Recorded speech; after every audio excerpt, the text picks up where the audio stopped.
주옵소서. 우리 구주 예수님의 이름으로 간절히 기도합니다. 예수님이 하나님의 아들이신 것을 믿습니까? 예수님이 완전한 인간으로 이 땅에 오신 것을 믿습니까? 예수님이 하나님의 아들이라 하는 이 말은 예수님 우리의 기도의 대상이고 신앙의 대상이라는 그런 뜻입니다. 예수님이 완전한 인간이라 하는 이 말은 예수님은 우리의 닮을 모델이 된다는 그런 뜻입니다. 우리 그리스도인들의 모델은요, 인간으로 오신 예수님이십니다. 그분은 죽기까지 복종하셨기에 우리도 하나님께 그렇게 복종해야 합니다. 저는 이미 이 봄에 여러분들에게 그리스도인의 덕에 대해서 말씀을 드렸습니다. 용서의 축복에 대해서, 겸손의 축복에 대해서, 원망에 대해서 말씀을 드렸고, 순종의 축복과 지난 주일에는 긍정의 축복에 대해서 말씀을 드렸습니다. 다음 주일은 어린이 주일에서 또한 제가 겸손해서 말씀을 한 시간 또 드릴 것이고, 아마 계속해서 그리스도의 덕에 대해서 말씀을 드릴 것입니다. 오늘은 인내의 축복에 대해서 말씀을 드리려고 합니다. 한번 받아봅시다. 인내의 축복. 인내의 축복. 대답 잘하세요. 인내가 무엇이죠? 예? 참는 겁니까? 인내가 무엇입니까? 참는 거. 참는 거. 그런데 여기에 인내라는 것은, 참는 것은 두 가지 의미가 있습니다. 힘들고 어려도 견디는 것, 이것도 인내이고, 어떤 사람이 내게 대해서 부당한 대우를 하고 기가 막히는 일을 당할지라도 견디고 참는 것, 이것도 인내입니다.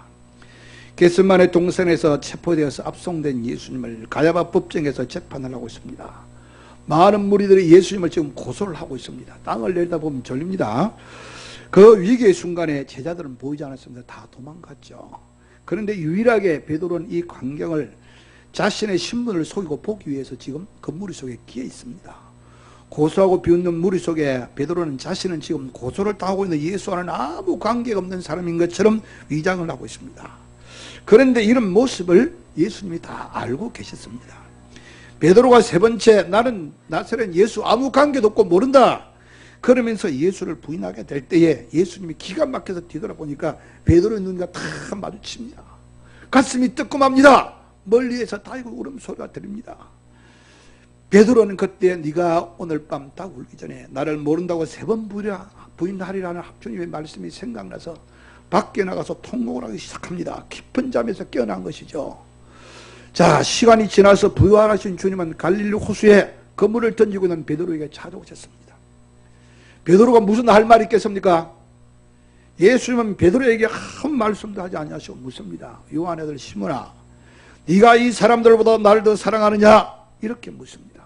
3년이나 동고동락한 제자들, 어떤 책망보다도 주님께서는 묵묵히 기다리시고 있습니다.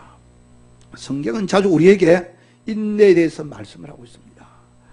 인내는 하나님께서 우리에게 보여주신 모습입니다. 우리가 사실 살아가면서 고통과 고난을 당할 때 견디기 힘들 때도 있습니다. 어떤 사람도 견디다 못해서 극약을 놓고 자살하는 사람도 있습니다. 또한 우리가 부당한 대우를 당할 때 참지 못하고 그냥 그대로 툭 터리고 보복해 주고 싶을 때도 있습니다. 그런데 성경은 우리에게 인내하라 가르칩니다. 한번 받아봅시다. 인내합시다. 인내합시다. 그래서 오늘 우리에게 농부의 인내를 배우라. 한번 받아봅시다. 농부의 인내를 배우라. 농부는요, 심고 기다릴 줄 알아야 된다는 것입니다. 기다릴 줄 모르는 사람은 농부가 될 수가 없어요. 힘들고 지치지만 농부들은 기다립니다. 왜냐하면 자연의 원리를 알기 때문에, 때가 돼야 잎이 나고 때가 돼야 꽃이 피고 열매가 맺히는 것을 알기 때문에 농부는 때가 될 때까지 기다립니다. 그런데 도둑이, 어떤 사람이 도둑인지 아십니까? 심지도 않고 심고 거름 주고 갚고 그거 다 생략하고 한꺼번에 거두려고 하는 게 이 도둑입니다. 남의 것을 훔치고 자기는 심지도 않고 남의 땀과 수고를 가르치는 행위가 바로 도둑이죠. 얼마나 고생하고 심고 기다렸는데 이런 것을 마치 자기 것처럼 가져가는 것, 이것이 바로 도둑이죠. 지금 우리가 사는 사회에도 이런 도둑들이 많습니다. 사기꾼들이 많죠. 물론 속여서 넘어가는 것도 문제가 많지만은요, 적게 심고서 많은 것을 거두는 욕심, 지나친 것이 무서운 결과를 가져오죠. 이자를 지나치게 많이 준다고 투자했더니 나중에 알고 보니까 이것이 사기꾼에 믿겼던 경우가 많이 있습니다. 갑자기 부자가 됩니다. 갑자기 무엇이 될 수가 있습니다. 일확천금을 꿈꿉니다. 얼마나 위험한 비신앙적인 생각들입니까? 우리는요, 우리나라 사람들 너무 급해요. 어떤 사람은 그랬어요. 세계 여행을 하는데 딱 한마디만 가지고, 한마디 외국어도 못하는데 한마디만 가지고 여행을 했답니다. 무슨 말이에요? 땡큐. 땡큐 하니까 다 통하더래요. 땡큐 땡큐. 그런데요, 내가 한국 사람이라 그렇게 말하면요, 외국인들이 뭐라 그러는지 아세요? 빨리. 누가 그런 말을 가르쳤는지, 내가 한국 사람이라고 그러면요, 외국인들이 빨리란 말을 그 잘해요. 얼마나 우리나라 사람들이 빨리빨리 많이 했는지 외국인들은 다른 말은 모르고 뭐 감사합니다, 고맙습니다 이런 가르쳤으면 얼마나 좋았겠습니까? 빨리만 알아가지고 내가 한국 사람이라고 하면 빨리 이거 누가 이런 말을 가르쳤나, 이런 걸 느낄 때가 있습니다. 그 정도 우리는 참 조급합니다. 오늘 기도하고 늦어도 다음 달에는 응답이 와야 돼요. 올해 지금 기도했으니까 내년에는 결과가 나타나요. 이게 무슨 신앙생활입니까? 신앙생활도 조급하고 벼락치기를 아주 좋아합니다. 위급한 일이 생기면 밤을 새우면서 통곡하고 기도를 찾고 기도하고 야단을 칩니다. 일상에서는 전혀 기도하는 모습 없어요. 일상에서는 기도 전혀 하지 않습니다. 이것이 비정상적인 신앙 행태입니다. 우리가 인내해야 할 이유는요, 하나님의 섭리를 믿기 때문입니다. 여러분은 하나님의 섭리를 믿습니까? 하나님의 섭리를 믿습니까? 하나님은 조급하시지 않습니다.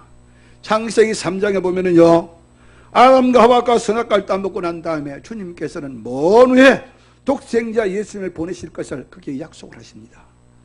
그런데 세월이 며칠 년 지나고 난 다음에 신약성경 1장 마태복음 1장에 들치니까 거기에 마리아와 정혼한 요셉 사이에서 바로 예수님이 태어납니다.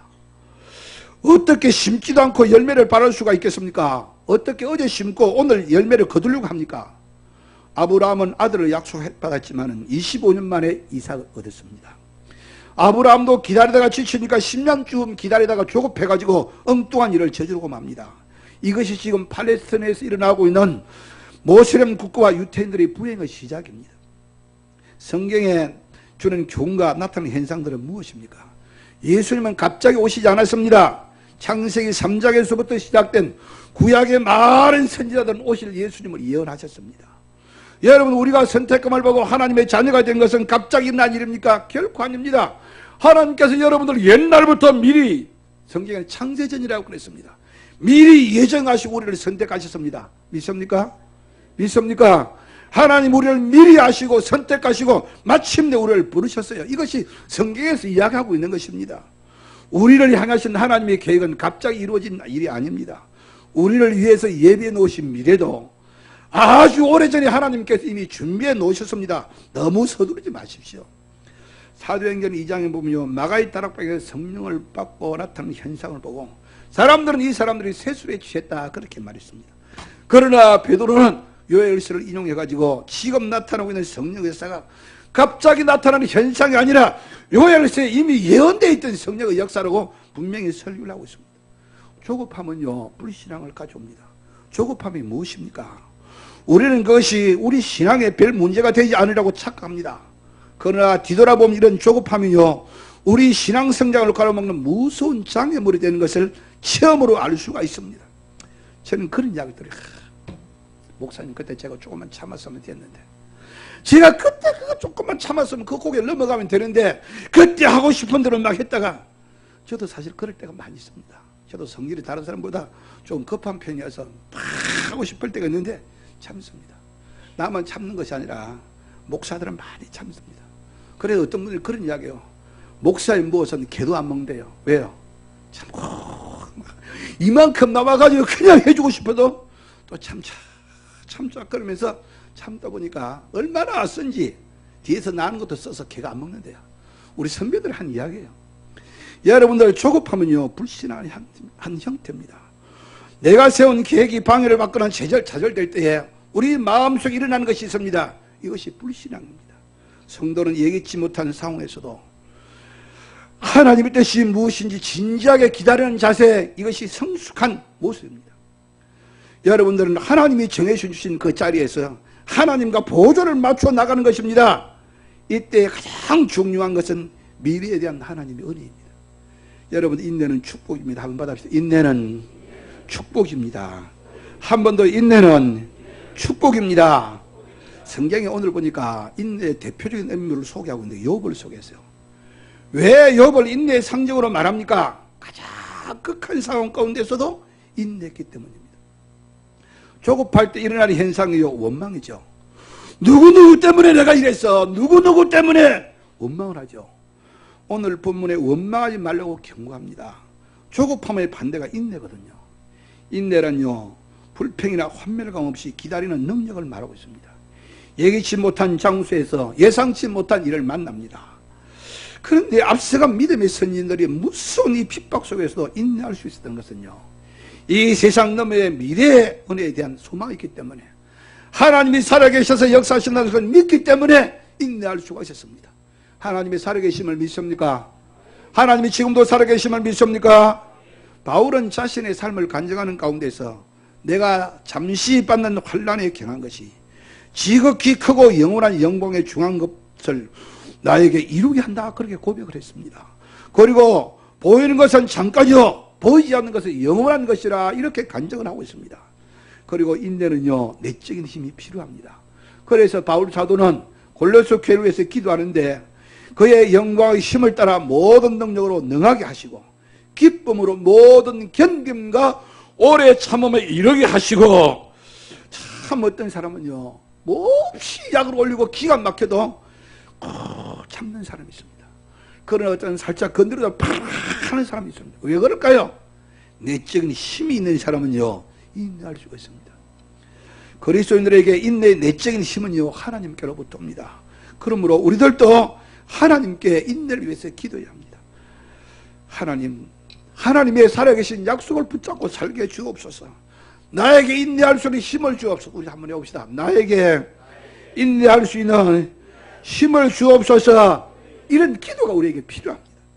또한 우리가 인내해야 되는 것은 선을 이루시는 하나님을 믿기 때문입니다. 하나님의 영광스러운 능력은요, 우리가 못 만나는 모든 이 장애물들을 영광스러운 결과로 바꿀 수가 있습니다. 오랫동안 정리신호가 빨간불이 켜서 꼼짝도 안 해 막 안달이 생겨 얼마 지나고 보니까 큰 사고가 기다리고 있어. 여러분들, 우리를 지키시는 하나님의 손길이라고 믿는다고 하면요, 우리는 즐거운 마음으로 인내할 수가 있습니다. 이거 개인의 이름을 들면서 미안한데요, 지난번 송구영신 예배 드릴 때, 지난해 드릴 때 우리 엄순회 권사님이 간증을 했죠. 엄순회 권사님이 우리 목에 디스크가, 목 디스크가 있어가지고 엑스레이 찍으러 갔거든요. 엑스레이 찍었는데 그냥 이것만 나오면 될 텐데 이 엑스레이 기사가 조금 잘 못해가 실수를 해가지고 이 뒤에 부분까지 나와버렸어. 그런데 의사가 보더니 엑스레이가 이 목이 문제가 아니라 더 중요한 것은 잘못 나온 그 엑스레이 가에 있는 그 부분을, 그게 문제가 있다는 거. 다시 찍자고 해보니까 머릿속에 그 아리가 들어있어가지고 그 수술했잖아요. 그러니까 그 기사가 잘못 찍은 것이 오히려 화가 변해서 보게 됐어요. 조금 말한 여러분들 목 디스크가 알고 보니까 더 큰 것을 보여주었어요. 여러분들 다리가 부러져서 엑스레이를 찍다가 암을 초기에 발견하고 살아나가 한다면요, 우리는 부러진 다리로 인해서 불편을 감수하고 감사할 수 있을 것입니다. 이리저리 지체되며 돌아가는 상황 속에서 우리가 인내할 수 있는 것은 내 삶의 모든 영역이 하나님의 장중에 있다, 나의 주님은 가장 선한 길로 나를 인도하실 것이다, 이것을 믿기 때문인 것입니다. 하나님은 그것을 선으로 바꾸시고 있습니다. 우리는 이것을 믿어야 합니다. 창세기 35장에서부터 50장까지 창세기 50장 되어 있는데 37장에서부터 50장까지 내 모든 이야기가 요셉 이야기로 가득 차 있습니다. 이 이야기가 무슨 이야기입니까? 요셉 이야기가 하나님의 주권에 대해서 다루고 있습니다. 이 이야기는 미래의 인도하심을 믿어야 하는 데 대한 놀라운 교훈을 우리에게 주고 있습니다. 요셉은 형들에 의해서 종으로 팔려가지 않았습니까? 이 사건으로 요셉의 인내는 혹독한 시험을 치릅니다. 보디발의 집에서 좋은 직책을 얻습니다. 거기에서 예측하지 못한 일로 감옥에 갇힙니다. 또 한 번 시련을 겪습니다. 하지만 다시 순조롭게 풀려서 감옥에 갇혔지만 간수가 그에게 감옥의 사무와 책임을 맡깁니다. 술 맡은 간우의 꿈을 해몽해주고 옥에서 곧 풀려날 것이라고 기도했지만 아무런 일도 일어나지 않습니다. 2년이라는 세월이 흘러갑니다. 요셉의 인생길이 왜 이렇게 힘듭니까? 이렇게 지치고 멀리 돌아가는 데는 다 의미가 있습니다. 우리는 다 알고 있지 않습니까? 요셉이 애굽의 총리가 되어서 형들을 만났을 때에 두름에 떨고 있는 형들에게 그는 이렇게 말했습니다. 당신들은 나를 헤아려 했으나 하나님은 그것을 선으로 바꾸사 오늘과 같이 많은 백성의 생명을 구원하게 했습니다. 한번 받읍시다. 하나님은 그것을 선으로 바꾸사, 할렐루야, 여러분들 요셉이 오랫동안 고생과 학대를 당하면서 인내할 수 있었던 것은 미래에 대한 하나님의 은혜를 믿었다는 사실입니다. 로마서 8장 28절을 우리가 기억하죠. 우리가 알거니와 하나님을 사랑하는 자 곧 뜻대로 부르심을 입은 사람에게는 모든 것이 합력하여 선을 이루느니라. 여기에 뭐 합력하여 선을 이루는 것이 중요한 것이 아니라 근본을 이루는 이 개념은 하나님의 우주적인 통치인 것입니다. 여러분에게 다가오는 모든 일들은 전부 하나님의 다스리시는 손길 아래에 있다, 그 말입니다. 하나님께서 자기를 사랑하는 자들에게 베푸시는 이 호의는 부차적인 개념이고요, 하나님은 이방 사람들의 마음도 주관하시면서 이 전부를 주관하시고 있습니다. 우리가 에스라서 1장을 나와보면 거기에 페르시아 왕 고레스의 마음을 하나님께서 움직이시는 장면이 나오고 있습니다. 이방 나라의 마음도 하나님께서 움직이셔가지고 고레스의 마음을 감동시켜서 선민들로 하여금 70년 동안의 포로 생활이 끝나고 결국은 자유국으로 돌아오는 장면을 볼 수가 있습니다. 오늘 성경에서 야고보는 욥의 시련에 대해서 다루고 있습니다. 너희가 욥의 결말을 보았거니와, 이 결말을 하나님은 헬라어의 텔로스라는 단어로 되어 있는데 이것은 결과를 말하는 것이 아니라 목적을 말하고 있습니다. 욥이 고난을 당하고 있는데 마침내 결과가 이렇게 됐다, 이것을 이야기하는 것이 아니라 욥이 지금 고난을 당하고 있는 그 목적이 무엇이냐, 이걸 지금 이야기하고 있습니다. 욥의 모든 일을 다루시면서 하나님은 당신의 자비하심과 커다란 복을 위해서 이걸 하나님의 목적을 가지고 지금 욥을 이끌어나가고 있다는 것입니다. 욥은 처음에 이런 사실을 파악하지 못했지만 나중에 자신의 그릇됨을 회개하고 있는 장면이 욥기 맨 마지막에 나옵니다. 여러분은 조급하지 마세요. 기가 막힌 교훈을 만날 때도 인내하세요. 욥의 인내를 배우세요. 그래야 합력하게 선을 이시고 지금도 살아계신 하나님의 손길을 체험하고 살아가는 우리 성도들 되셔서 여러분들의 삶이 늘 풍성할 수가 있기를 예수님의 이름으로 축원합니다. 사랑과 은혜가 풍성하신 우리